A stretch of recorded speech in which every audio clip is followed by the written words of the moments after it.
All right. Good evening, everyone. Thank you so much for taking time out of your day to be with us, Brown Pre-College, for a little bit to talk about our STEM and CRE courses. My name is Dan Murphy. I am the manager for marketing and communications for the Division of Pre-College and Undergraduate Programs, and I will be your MC this evening. And we're excited to share a little bit more about some of our most popular courses this evening. A general outline for our agenda. I'll provide a general overview of Brown Pre-College programs. I'll then introduce our two panelists who will share with you an overview of our STEM courses and our course-based research experiences, which we also call CREs. Um, and then we'll conclude with a live Q&A. Tonight's session will be recorded and posted on our website and onto our YouTube, usually within 1 week of this presentation. And tonight's session should last about 40 to 45 minutes. Closed captioning is available by clicking below on the CC button. We will also have QR codes on some slides that you can scan to go to the relevant page on our website for more information, just to make it a little bit easier for you. Please ask questions tonight. I say this every webinar, but it's true. The reason we have these information sessions are really for you to get to know a little bit more about us and then ask questions and get your questions answered. So you can submit your questions using the Q&A chat function at the bottom of your screen at any time tonight during the presentation. We do have two program advisors with us this evening who are behind the scenes who will help answer some of those questions, and then we'll also answer some of them live at the end of today as well. This is also just a friendly reminder that all of tonight's information can also be found on our website as well. So let's dive in. Each year, we welcome more than 6,000 high school students from over 70 countries, including across all of the United States, who choose to spend part of their summer with us, whether that's here at our campus in Providence, Rhode Island, at locations around the world, or online. These students explore over 300 courses that are intentionally crafted to reflect the undergraduate open curriculum, which is a hallmark of Brown University. The structure of Brown's pre-college program reflects these freedoms and responsibilities that we believe are critically important parts of that college experience. So as a result, you will balance the challenge of college level academics with enriching social activities that are available whether you choose to study in person or online. Regardless of which program you're interested in or which course you're interested in, the first step in your Brown pre-college experience is completing our application. So our application is designed to mirror the common application, which is used by many colleges and universities.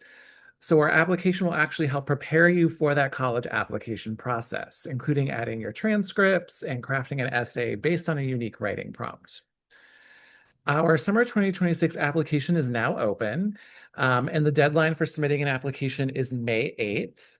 You can find our application checklist, which includes the essay prompts, grade requirements, and basically anything else that you'll need to provide us for a complete application by clicking on the apply button at the top of our website. On that page, you'll also find a video tutorial that has step-by-step instructions on how to complete the application. So if you are a visual learner like myself and kind of want to see what it looks like prior to jumping in and completing it, that is a great resource as well. Our admission decisions are made on a rolling basis, so you don't have to wait to May 8th to get a decision. So in most cases, our admissions decisions are made within 15 business days of us receiving a completed application by you. And then it's important to note that in order to participate, students must enroll in a course after being admitted.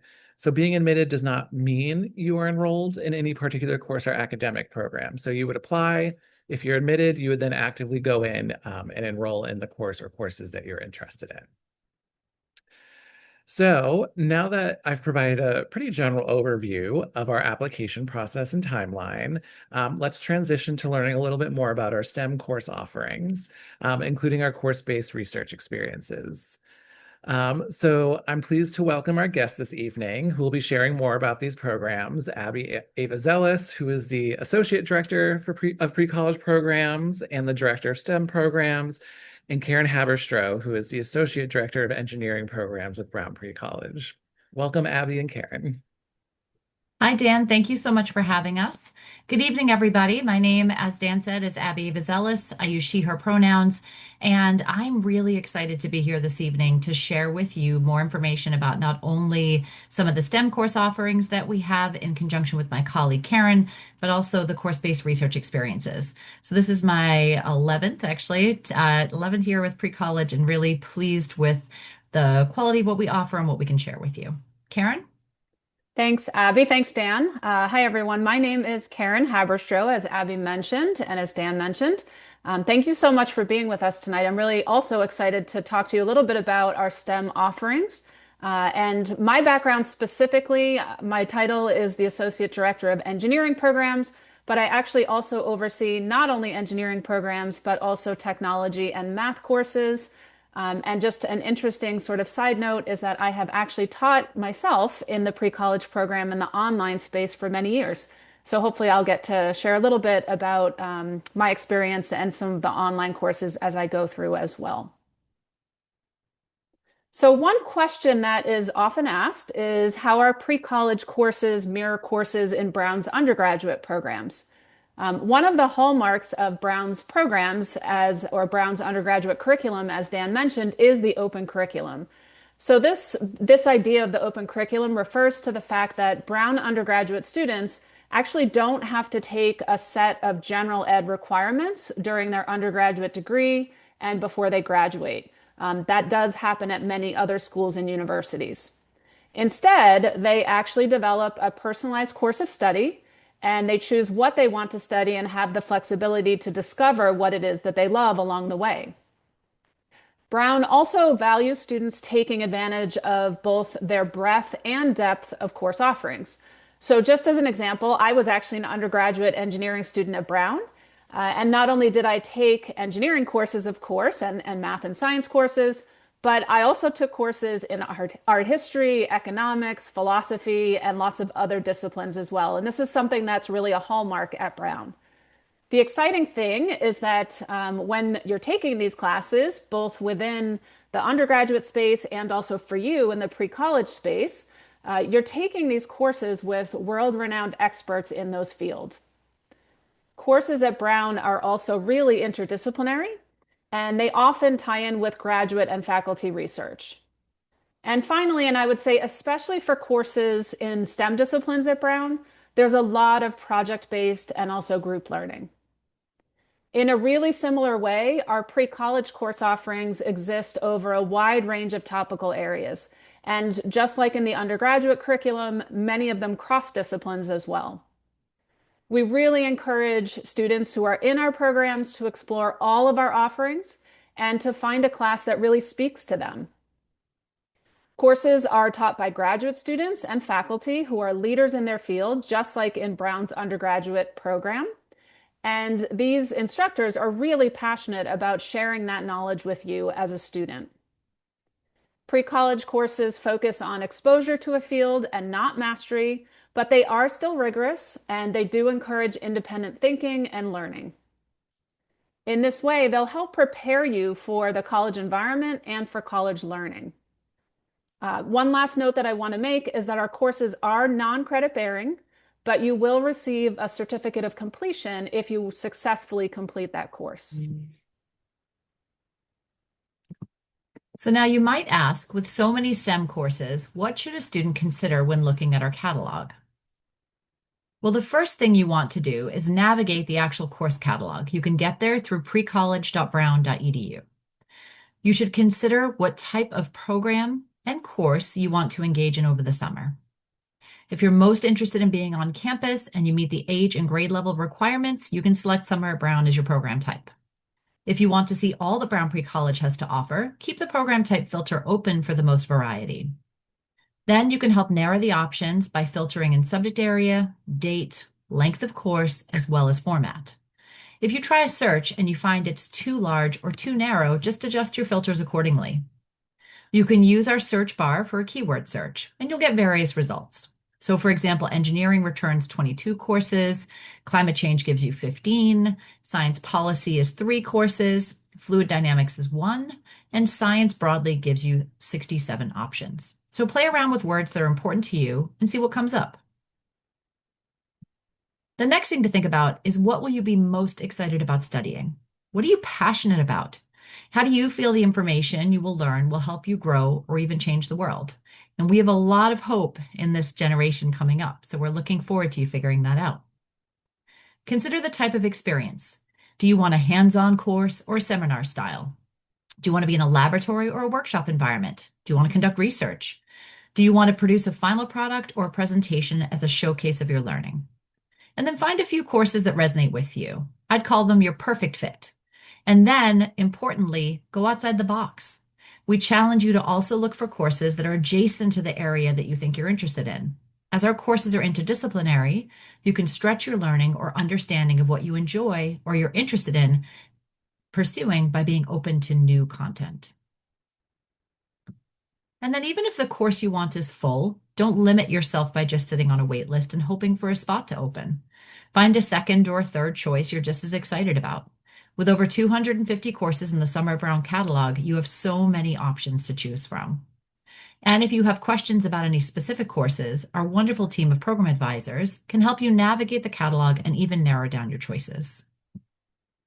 If the class has very specific requirements that you need to bring with you, such as a laptop instead of a Chromebook or a tablet, or long pants and closed-toed shoes for visiting or participating in a lab, it will be specified in the course description. So make sure you're looking at that information. And lastly, pay attention to the academic prerequisites listed on the courses. We want you to have a successful experience. One way you can do that is to make sure the class you choose is a good fit for both your interests and your background and prior knowledge. So Abby just talked about the process of choosing the course from our catalog. That course might be on campus. It also might be online. I'm going to talk for a few minutes about some hallmarks of the on-campus experience and specifically what do students do in an on-campus class, and more specifically, what do students do when they are not in class?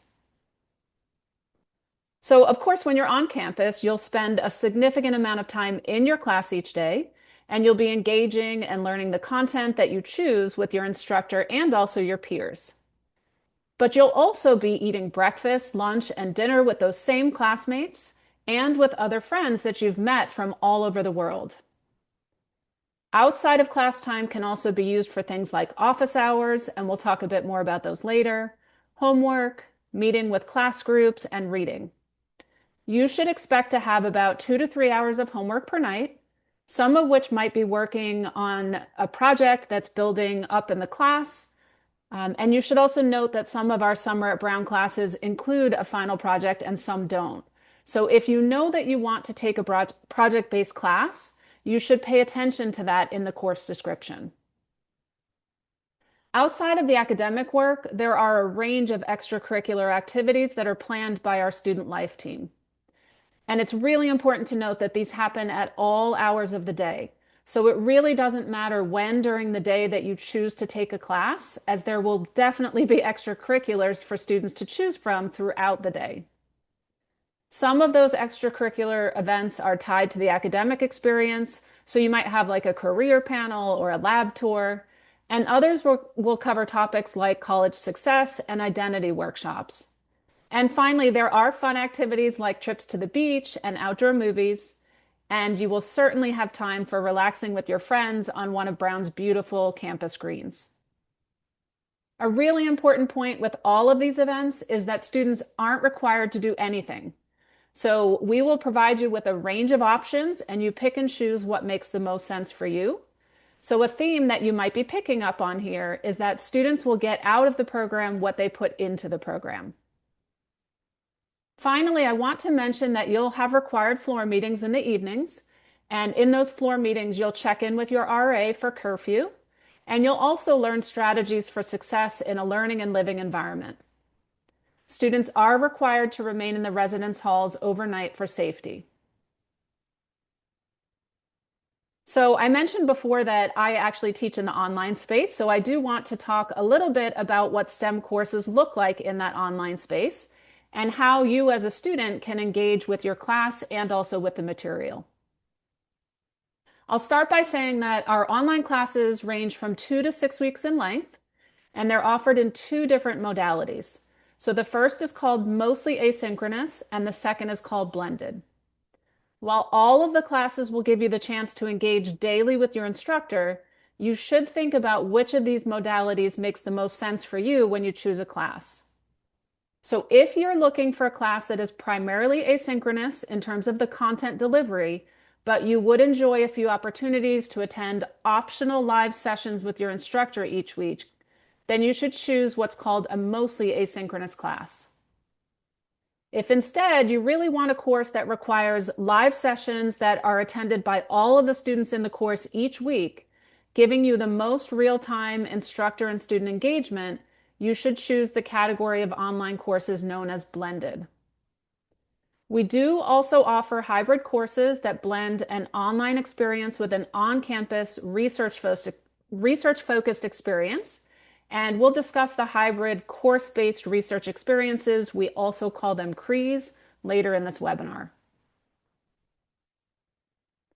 Regardless of the modality of the online course that you choose, the expectation for course load in the online space is about 15 hours of work per week. So that's going to average to about 2 to 3 hours per day. And during that time, you'll work closely with your instructor and likely a TA. There will be office hours and independent reading material, but also assignments, discussions, and even group work that will allow you to interact with and meet students from all over the world, just like in the on-campus space. Our online STEM classes are also unique in that many of them involve hands-on projects and experiments that you'll do from wherever you're studying from. An important note for all of our online classes, just like in the on-campus space, is that you'll get as much out of the class as you put into it. So if you choose as a student to engage really comprehensively, that will set the tone in the class for both you and also for the other students in the class. Finally, if you do choose to take an online class, I really want to encourage you to reach out to your instructor and to get to know them better. I love meeting with the students in my class. Go to office hours, talk to them about their research, talk to them about their lives, ask for additional resources. This is a great chance for you to network and to make long-lasting connections.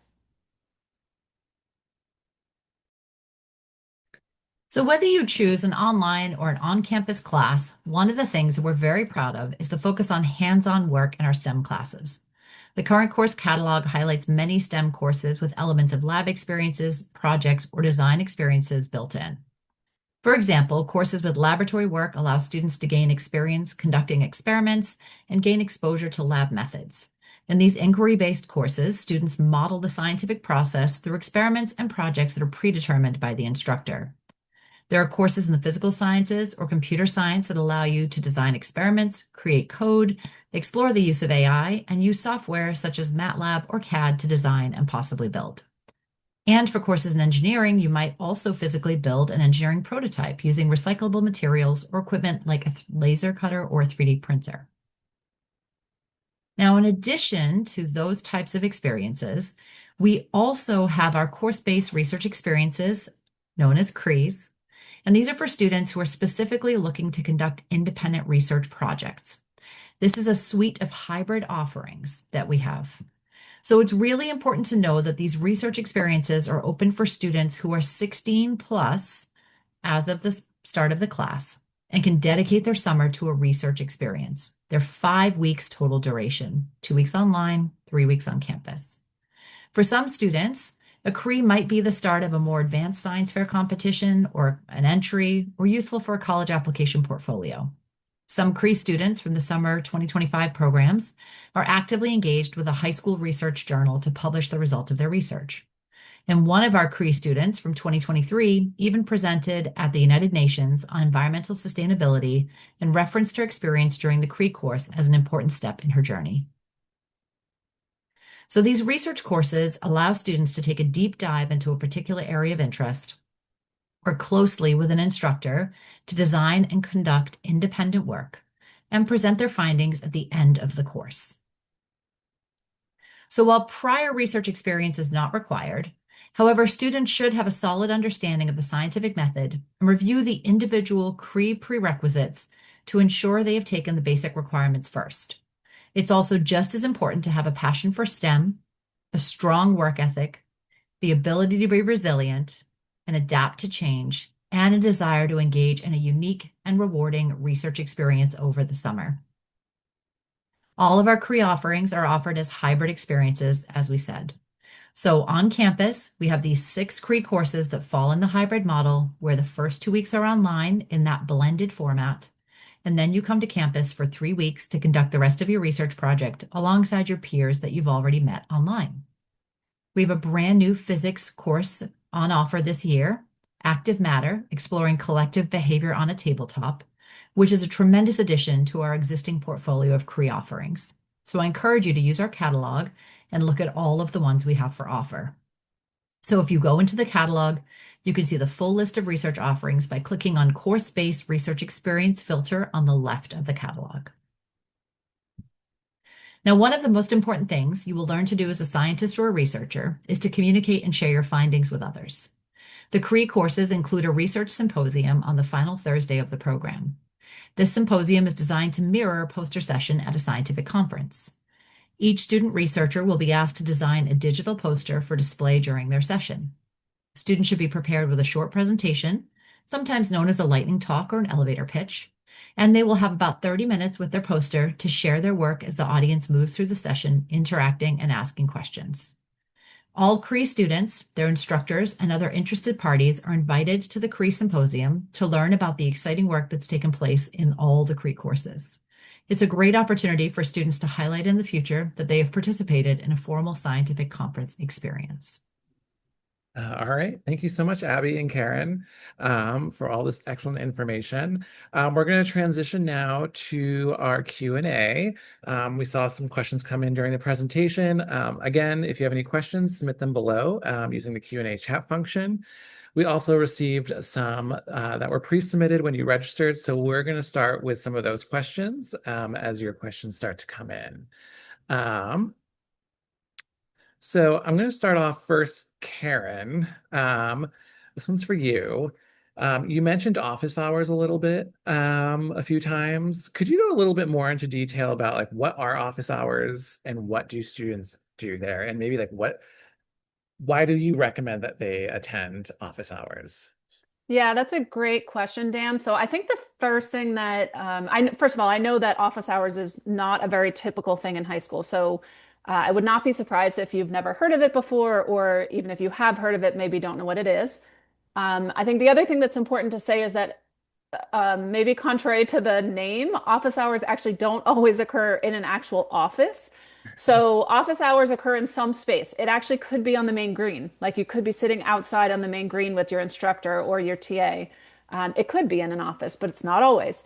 And the idea with office hours is it's really a more a smaller opportunity, smaller group opportunity to actually interact with your instructor, interact with your TA, often interact with your peers as well, because you may not be the only one at office hours. It might be just you and the instructor, but it also might be you plus 3 of your classmates and the instructor. But it's an opportunity for you to interact outside of the class setting. You could ask questions about the class content. That very often happens, and it might be clarification questions, or you're just curious about something and you want to learn more. But it doesn't have to be about the course content specifically. So just as an example, like I've had students come into my office hours, and I teach a material science and engineering course. They come into my office hours and they're not actually asking specific questions about my course content, but rather they're really curious about what an undergraduate degree in engineering entails, or how they go about choosing the best college in terms of their specific engineering interests. So again, it could be content that's tied or questions that are tied specifically to the content in the class, but it does not have to be. It's really an opportunity for you to learn more than what's being presented in the class, and to really get to know your instructor better. It's also, as I kind of touched on really quickly earlier, it's a great opportunity to network. So I've actually, had the chance to talk to some of my students in much more depth and find out more about who they are and what their interests are and make connections for them. maybe beyond just me, right? So I find out that actually they have a really strong interest in biomedical engineering, and I can connect them with someone else on campus or another graduate student. So I would highly encourage you to go to office hours. We have them in all of our classes. It's usually a couple hours a week that happen outside of class time. Your instructor will tell you when they're going to take place.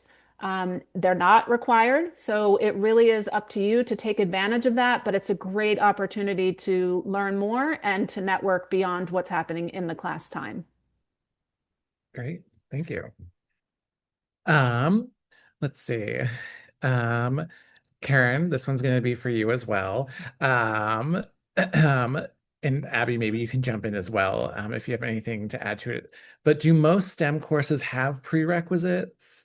I know we mentioned, do the vast majority of have them? And maybe like on the flip side of that, some people might be wondering, like, if I want to take a coding class, do I have to have experience with coding, things like that? Yeah, that's a great question too. And Abby, please feel free to chime in on anything that I missed, but I'll at least try to answer the question. So when you look in the catalog and you look in the specific course description for the class that you're interested in, you will see that for some of our classes, not all of them, but for some of our classes, they will list down towards the bottom any prerequisites that you need to be successful in that class. So what I will tell you is that it really does benefit you to pay attention to those prerequisites because we are listing those prerequisites so that you are set up for success in the class.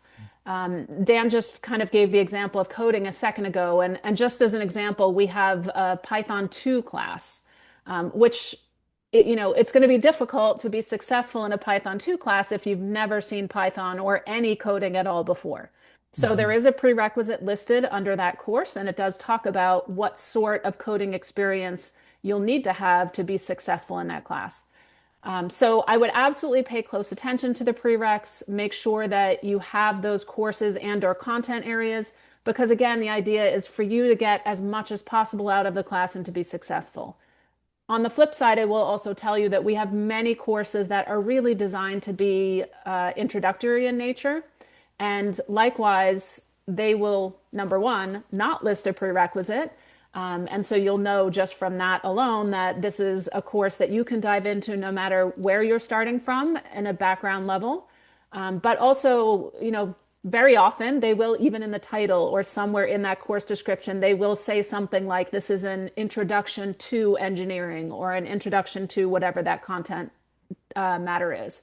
But I would say if you're ever not sure, if you ever have questions, I would say reach out to the program advisors. They have so much information about the courses. And again, the goal is to make sure that you are successful. So if you're not sure whether or not your background is a good match for a particular class and you're having a little bit of trouble sort of parsing that out in the prerequisites that are listed, just call and we'd be happy to sort of talk you through those decisions.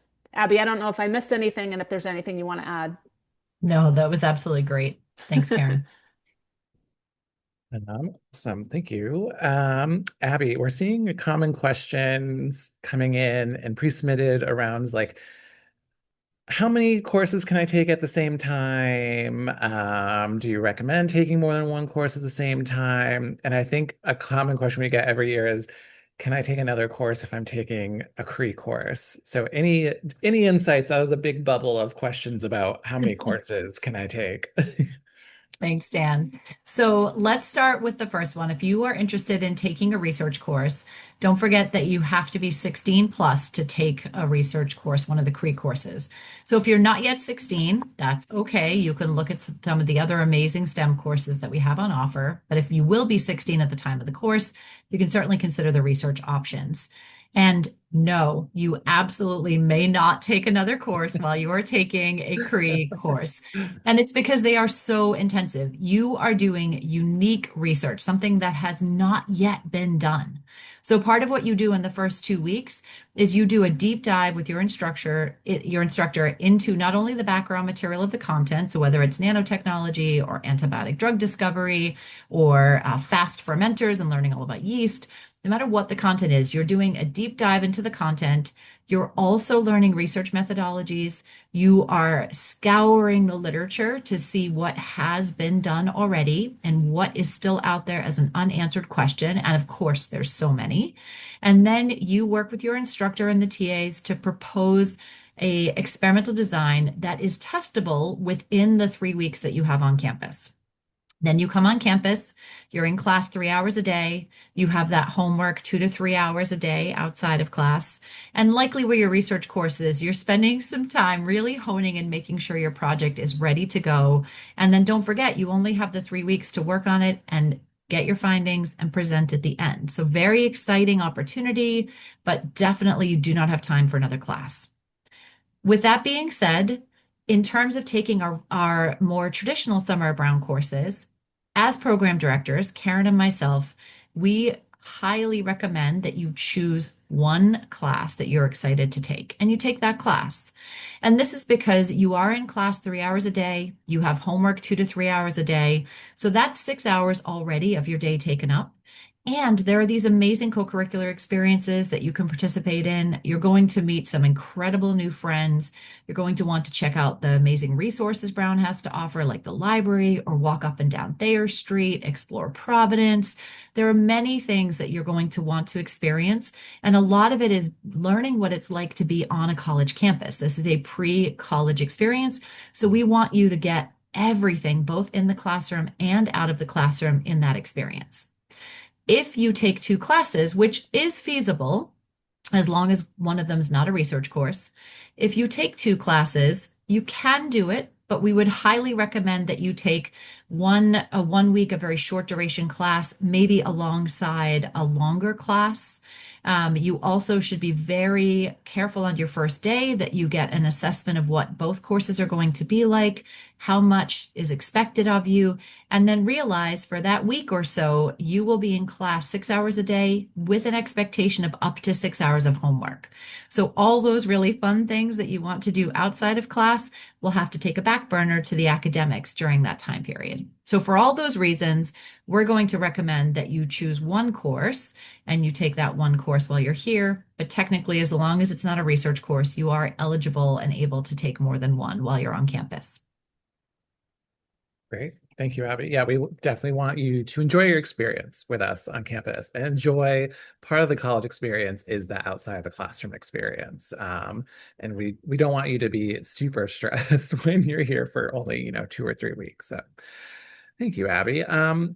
Abby, this next question is for you that came in just now. How many students are in each CRE course? Do you have that information? I do, and that is a great question. And we didn't highlight it. So thank you to whoever asked that. So in our traditional courses, our traditional STEM courses, the cap ranges between about 18 and 24 students. But in the CRE classes, the cap is set at 14. So the maximum number of students that you would be in a research-based course with would be 14 other students. And there's typically your instructor and then 1 to 2 TAs who are helping to support that experience as well. All of our STEM courses will also have TAs helping to support, so you have the opportunity to learn not only from your instructor, but also from potentially undergraduates or graduate students who are helping in the space as teaching assistants or teaching associates. Great, thank you. Karen, I believe this question is for you. Um, you mentioned hands-on experiments and projects for online students. And so someone was just wondering, do students have to personally invest in those? And if so, are they like budget-friendly items or easily accessible items from wherever they're studying from? Yeah, that's a great question. So I will say, as far as reading material, so we'll start there. As far as reading material is concerned, Brown has really moved, broadly speaking, not just with pre-college, but pre-college falls under this umbrella as well. Brown has moved towards digital resources. And so we've worked very closely with the library to make sure that reading materials, textbooks, journal articles, things like that will be linked to your online course and accessible through Brown's Library. So there really should not be a cost associated with that. There might be some rare instances where there's something very specific that Brown doesn't offer, but it will be something that you can easily get your hands on. And we're very cognizant of making sure that the cost of anything like that is very minimal.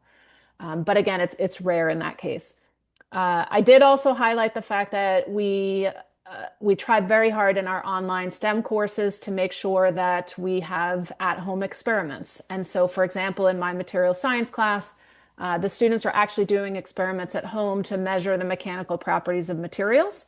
And I have tried very hard in those experiments, and this is true for all of our online classes, to make sure that the types of materials that you're working with are really, really simple things that most people would have around their house anyway. And if not, you could get very easily for very little money at any store that you might have close by. So, just as an example, a ruler, a rubber band, things along those lines. So it's really not something that you're going to need to have any sort of specialty store to access, and it's certainly not something that would be expensive.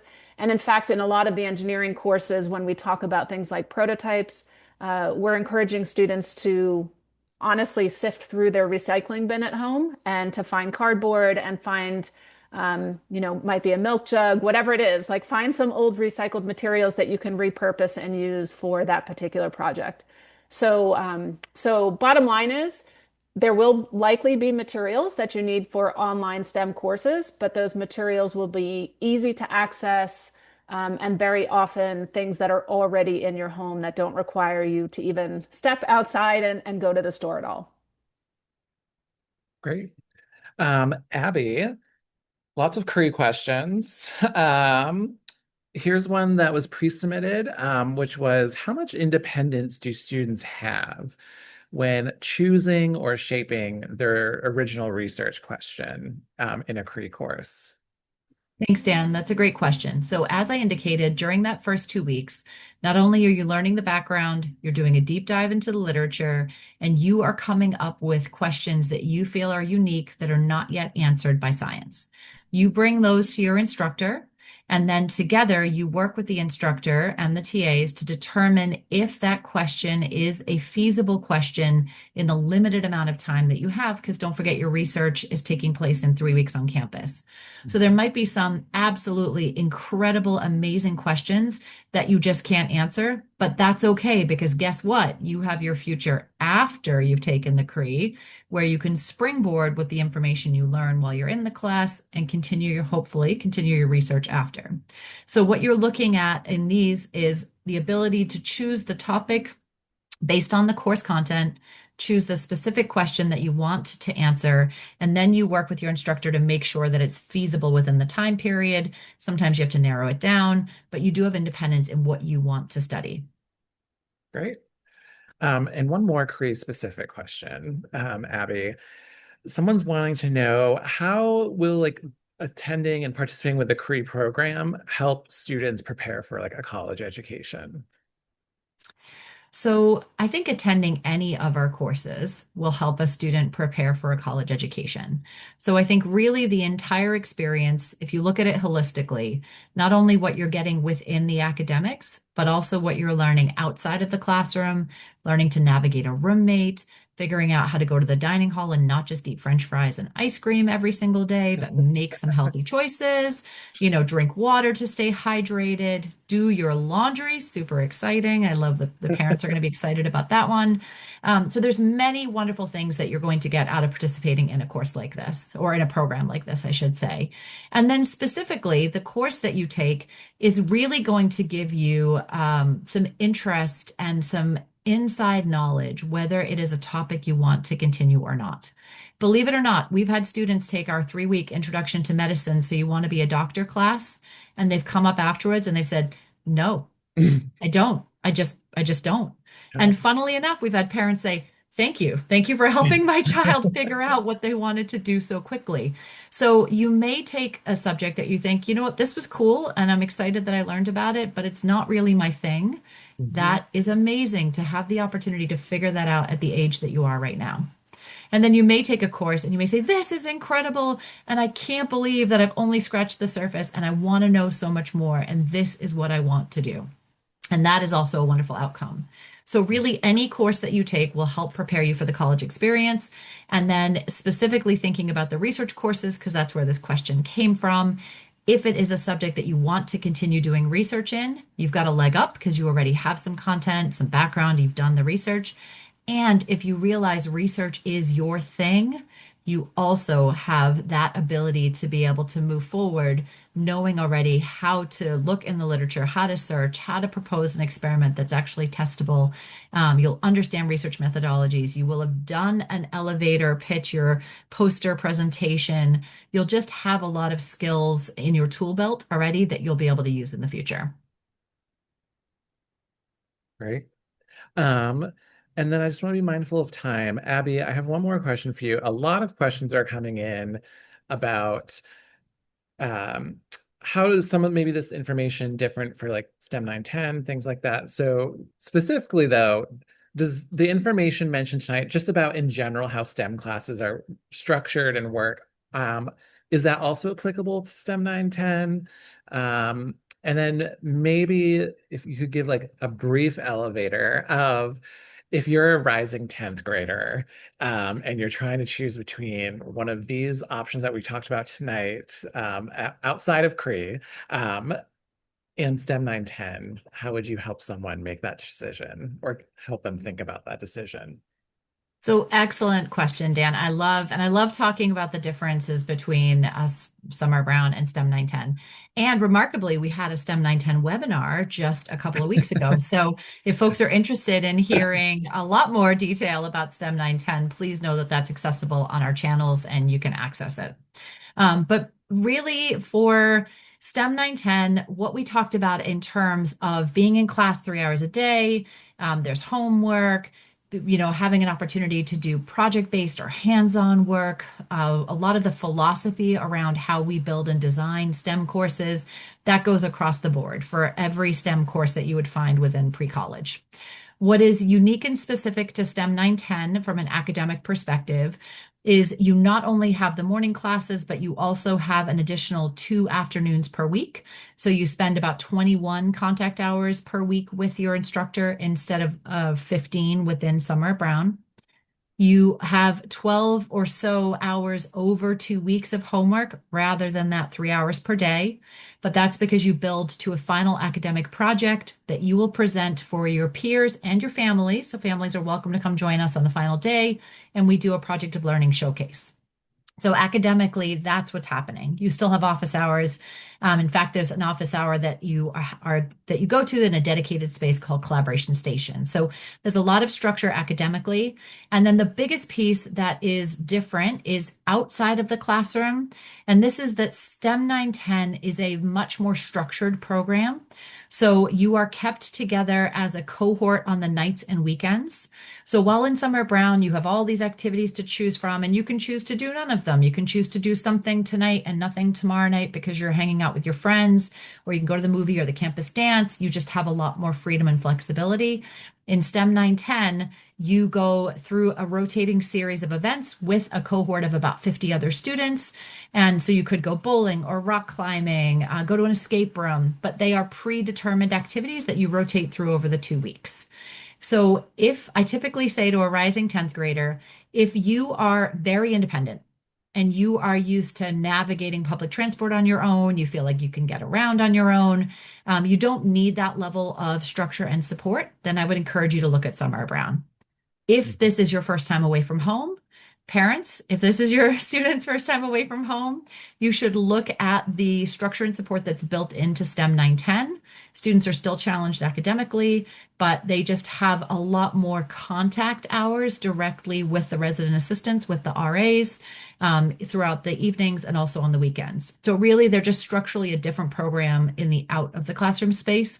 And I'd encourage you to do a deep dive into both of them on our website to see for yourself what the differences are. Not an elevator pitch. Sorry, Dan. That was That a was little bit better. perfect. That was great. And I saw some questions coming in as to like where they can view this webinar. So if you actually head to our website, precollege.brown.edu, and then you just scroll to the bottom, you'll see all of the recordings of our previous webinars from this cycle, and you'll see the STEM 910 one there.